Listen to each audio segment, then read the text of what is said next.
Hello, welcome to 30-Minute Mindfulness. Today I thought we'd talk about dealing with change. There's a lot of change going on in our world right now. There's a lot of uncertainty. But change is a call to adventure. It pushes us unwillingly out of our comfort zone, and it can feel annoying, painful, uncomfortable, and absolutely totally scary.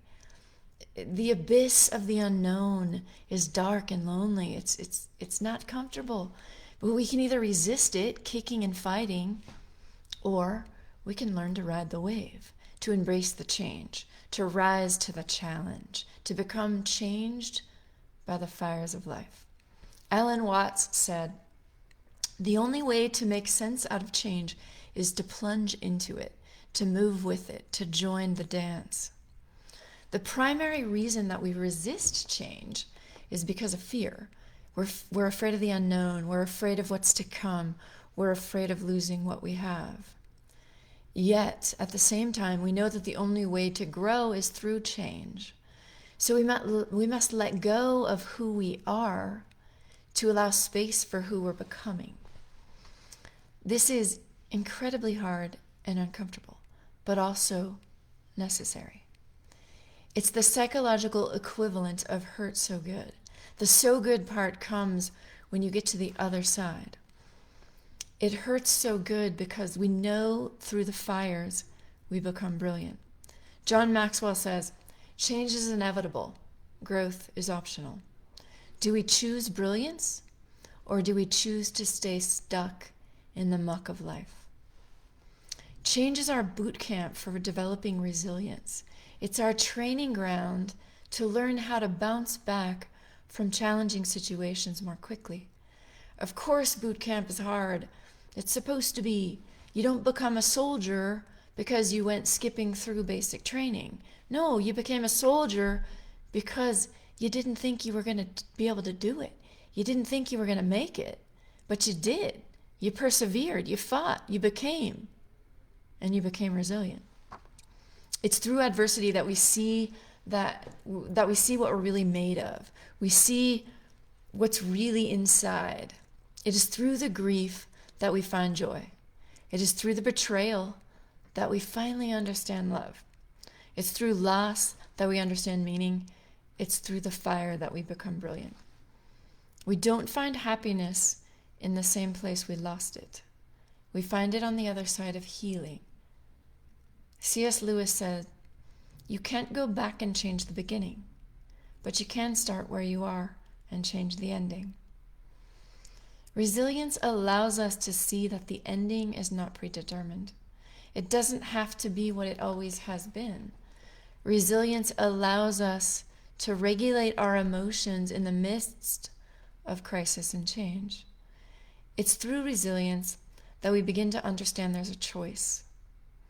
At first, the reaction to whatever challenge brings, whatever arises in our life that's difficult, it happens so quickly. That reaction happens so quickly.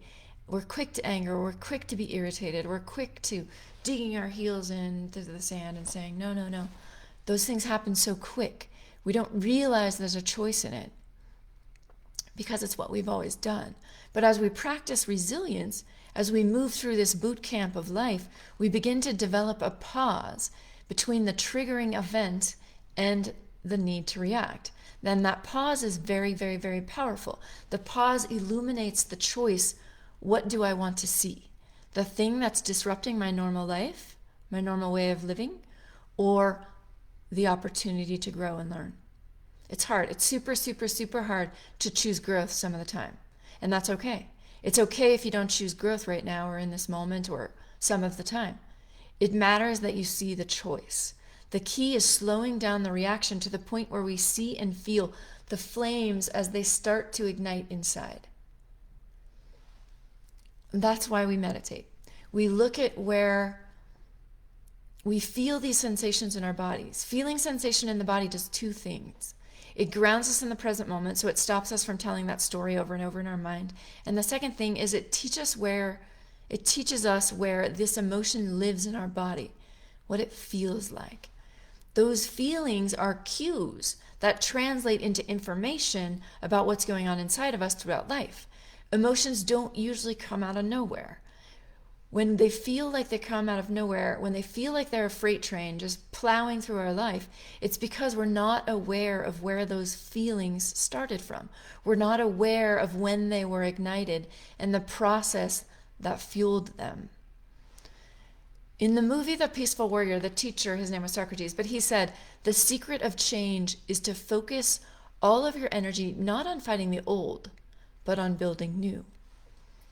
You have been assigned this mountain to show others that indeed it can be moved. As you show others how to move your mountain, you inspire them to do the same. We all have mountains.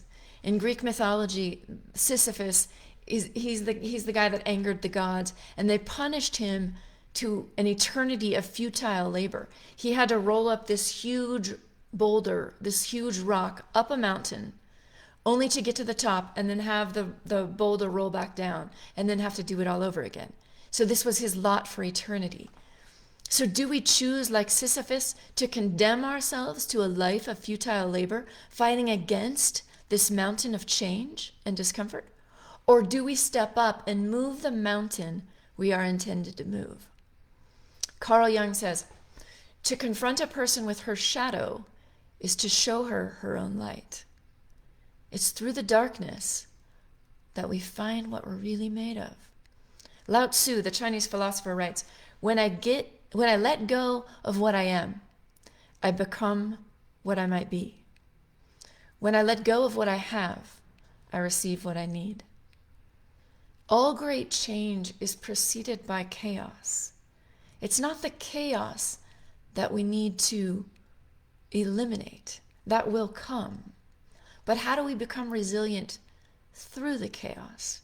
How do we become our best self amidst the chaos and move that mountain on the other side? So may we learn to ride this wave of change with that allowing sense of grace. So with that, I invite you to close your eyes, to find a posture that's comfortable, something that's upright but not rigid. Just relax into it and allow yourselves to take a few deep breaths, just to bring you here in the present moment.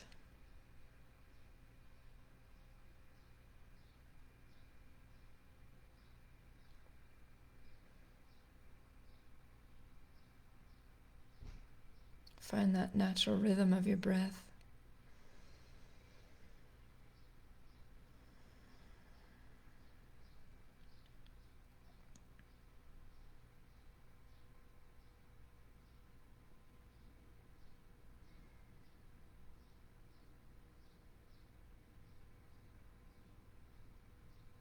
It is in the present moment that we build resilience. It's in the present moment that we find that refuge in our breath.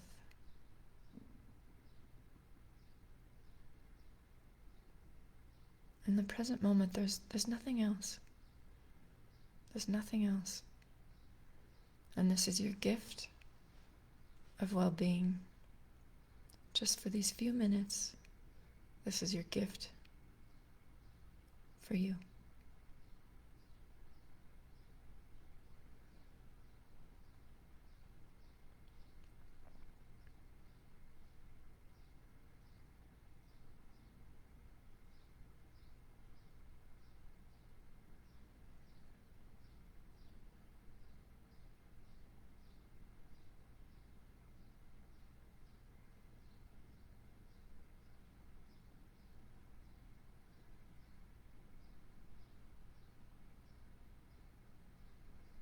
Our breath is that steadfast place that we return to whenever emotions become too big, or if boredom sets in, if nothing's resonating or arising for us. We just come back to the breath.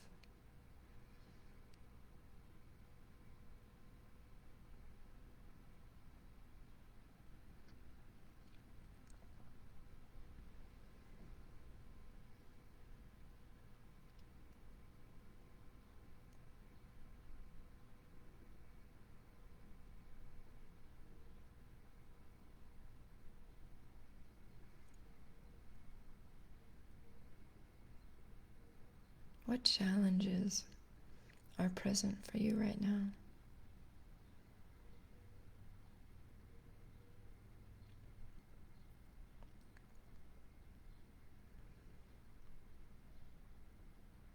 What is your mountain?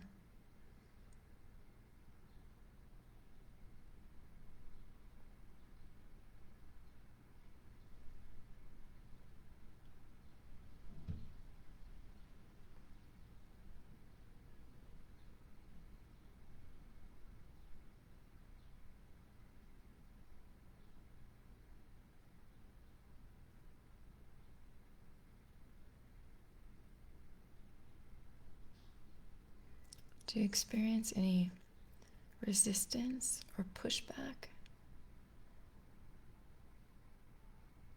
from this challenge or this mountain before you? Maybe you feel anger or irritation, maybe impatience.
Maybe it's anxiety or nervousness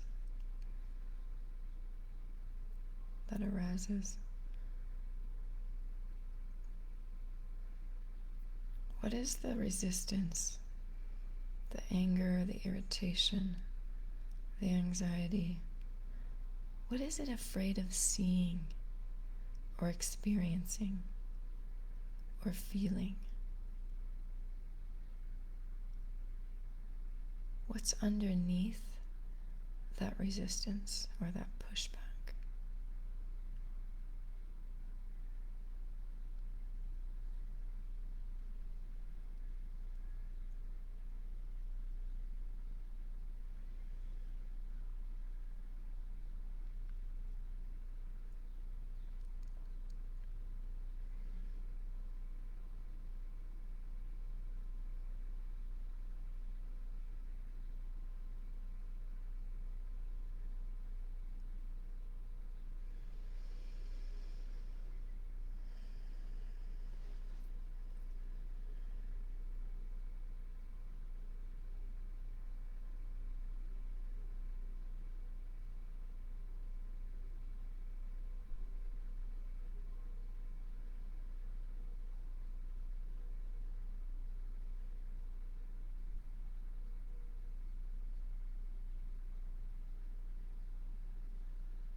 If that resistance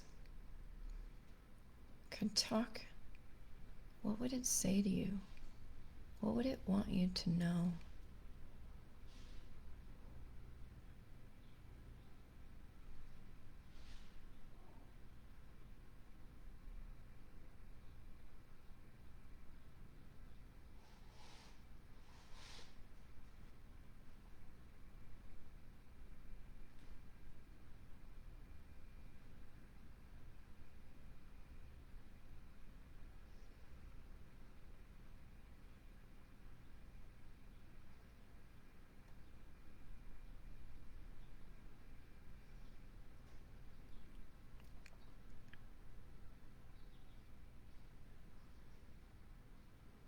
And what does the resistance feel like in your body? What does that pushback feel like? Maybe knots in your tummy, or maybe a lump in your throat. Maybe sweaty hands, or a fidgety sense.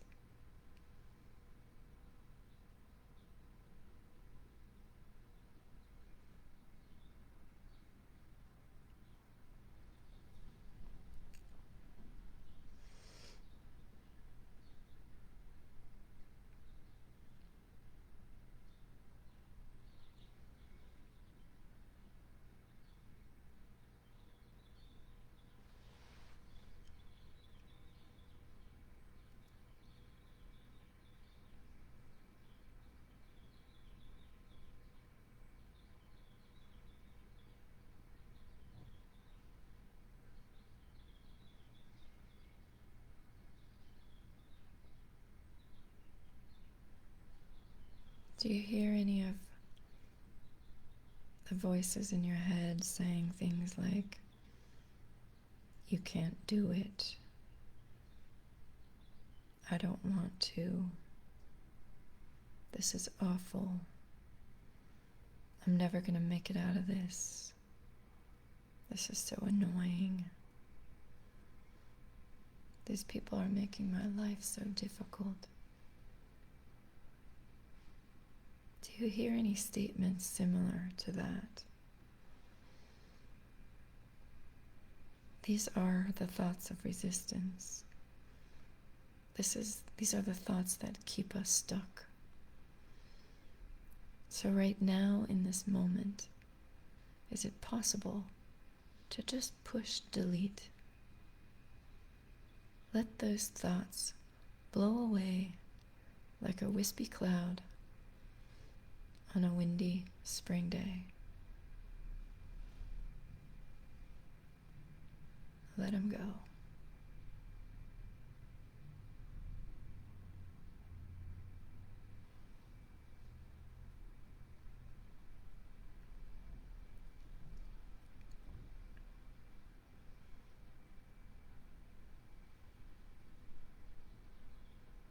Our thoughts are just thoughts.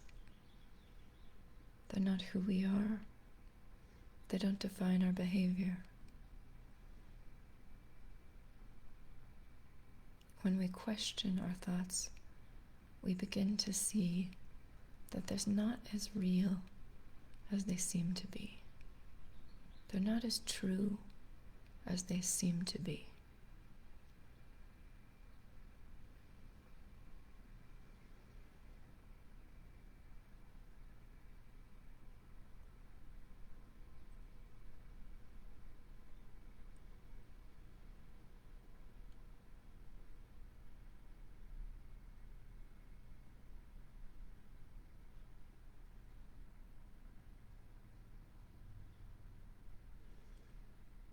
Not just for this moment, without a story of how or why. Imagine yourself in front of your mountain and either move it or climb to the top.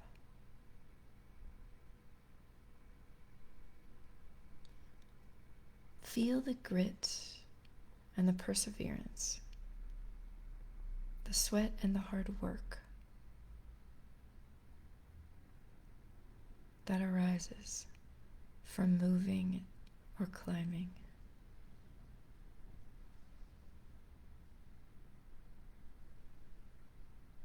Feel that sense of satisfaction, that knowing that you overcame.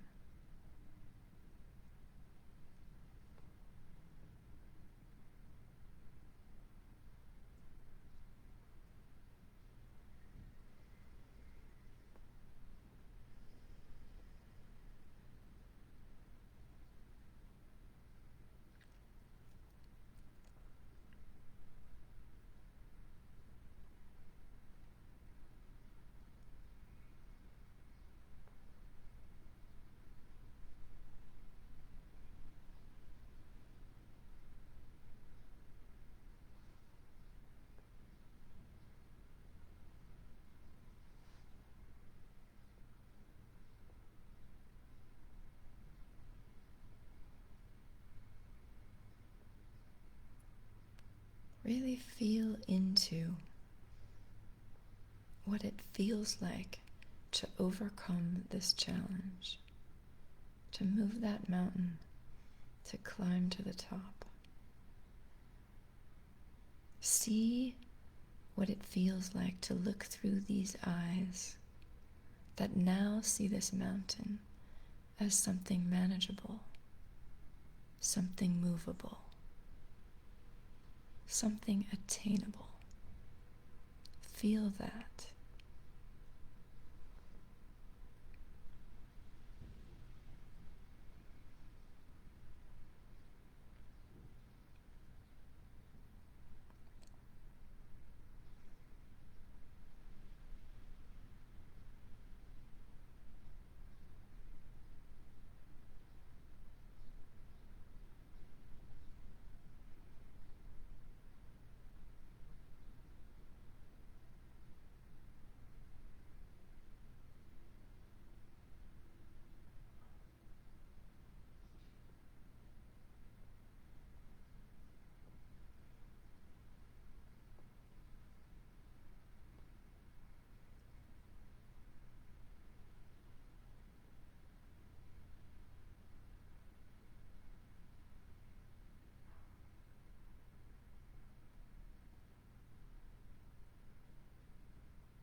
And where in your body do you feel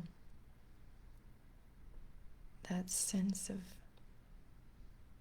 what it feels like to overcome, that resilience?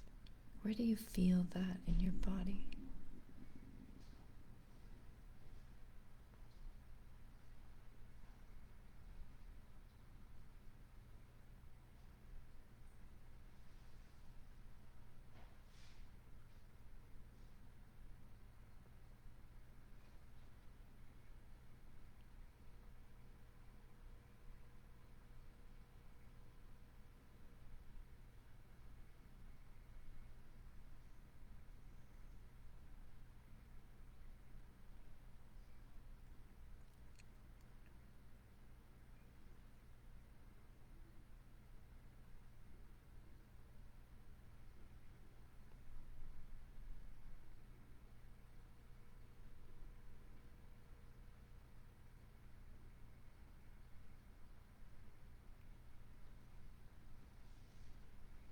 As we learn where we feel certain emotions in our body, we can cultivate that during our day. Whenever those voices arise in your mind that say, I can't, I don't know how, I don't have the means, do your best to push delete, to let those thoughts blow away like a cloud on a windy day, and then come back to that feeling of resilience in your body. Just generate that feeling.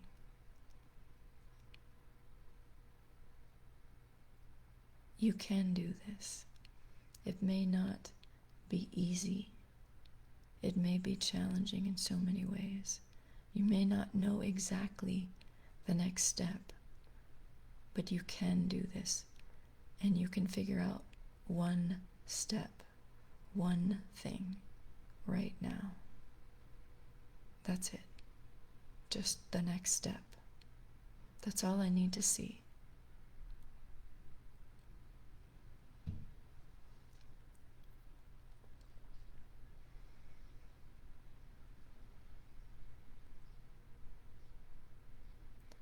I'll ring the bell in just a couple minutes, so let's just come back to our breath for these final minutes.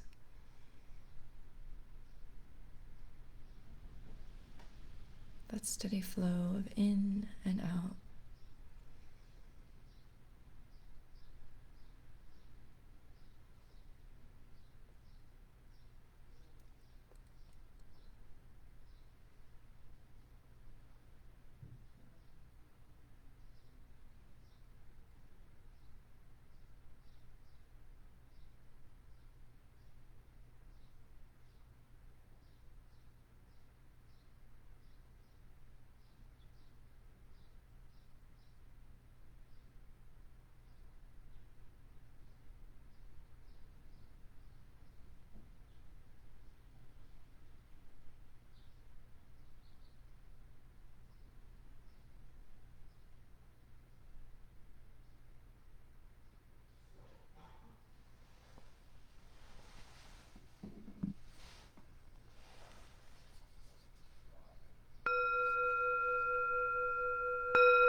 sleep, please open your eyes.